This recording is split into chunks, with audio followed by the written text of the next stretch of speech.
もやもや探検。こんにちは、ルンです。これから人生を楽しむためのとても便利なもやもや探検についてお話ししていきたいなと思ってるんですけど、その前にまずは知ってほしいことがありますので、それを伝えたいと思います。まず、人生を楽しむとはです。あの人生を楽しむって言っても、自分にとっての人生の楽しむってどういうことだろうって考えたことってありますか？あるかもしれないしないかもしれないですけど、人生を楽しもうって思った時に、じゃあ楽しむって何なんだろうっていうのが分かってると、本当にそこに行き着きやすいですね。意図を明確化するってよく私は言うんですけど、意図を明確化すると、そこに行くための情報がこう無意識レベルでどんどん集まってくるので、ぜひあの一旦ここでちょっとだけ時間を取ってもらって、この動画一旦停止してもらっても全然いいので、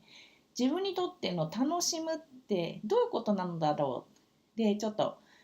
心さんに聞いてみてください。どうですかね。はい。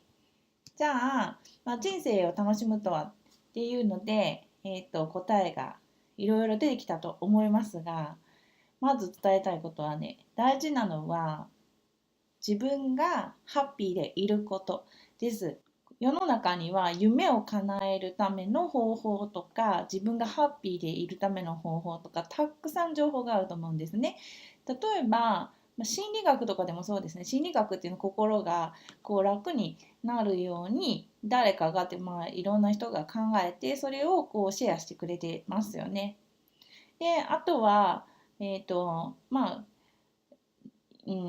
功哲学って言われるものだとか、引き寄せの法則とかもそうですけど、そういうのって全部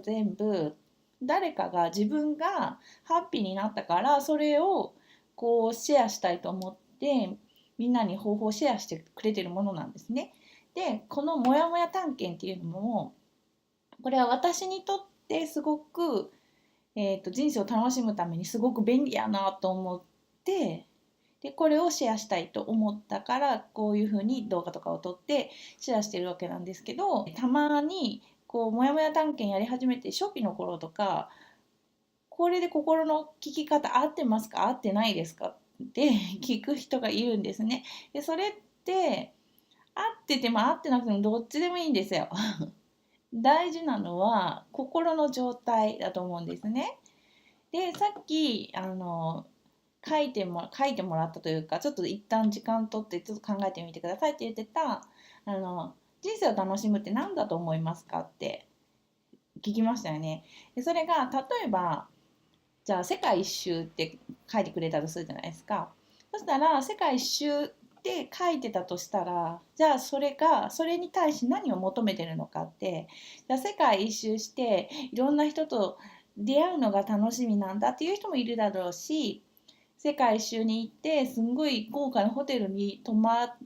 るのがすごく夢なんだとか、そういうのじゃなくてバックパッカーとしてもうヒッチハイクしながら、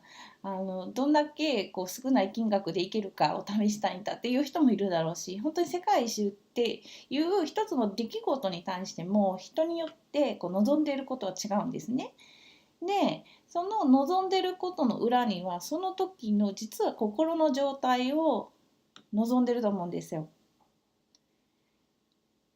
世界一周に行って誰か知らない人と海外の人と出会って、わあ楽しい、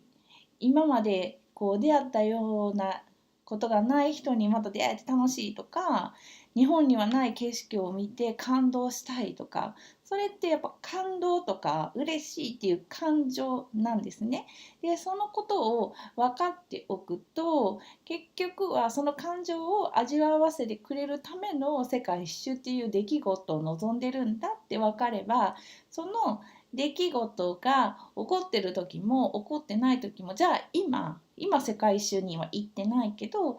今自分をそういう風な気分にさせてくれることってどういうことなのかなとか、そういう風に、自分の心の喜ぶ本質っていうのをどんどんこう見えるようになると、この心の声を聞いていくと、夢が叶う前もハッピーだし、世界一周、例えば世界一周っていう夢を叶えた後もハッピーでいられるので、今もハッピーだし、その夢に向かってどんどん行動していく、その途中もハッピーでいられるので、ぜひ自分の心がどういうことをどういう感情を求めているかっていうのを知って、今叶えつつ、さらにこういうことも起きたらきっともっともっと面白いかもしれへんな、そっちもやってみたいなって思うことにどんどんチャレンジしていってもらえたら、きっとあなたの人生はもっともっと楽しくなると思います。はい、ですのでもやもや探検、これから説明はしていくんですけど、もやもやから宝を見つけたって思って自分でわーって喜んでたとしても、でもこれって合ってんのかなって、例えばちょっともやもやってきたりとかしたら、それはもやもや探検を、人生を楽しむためのただの手段です。メソッド、方法なので、一番の望みは心の状態だから、やった宝見つけてやったって思ったんだったら、もうそれで合ってるか合ってないかとかじゃなくて、もうそれでもうもやもや探検の役割は果たしたっていう感じです。ですので、そういうふうにぜひぜひ、ゲーム感覚でもやもや探検を楽しんでいただけたら嬉しいなと思います。はい。では最後まで見ていただいてありがとうございました。ルンでした。バイバイ。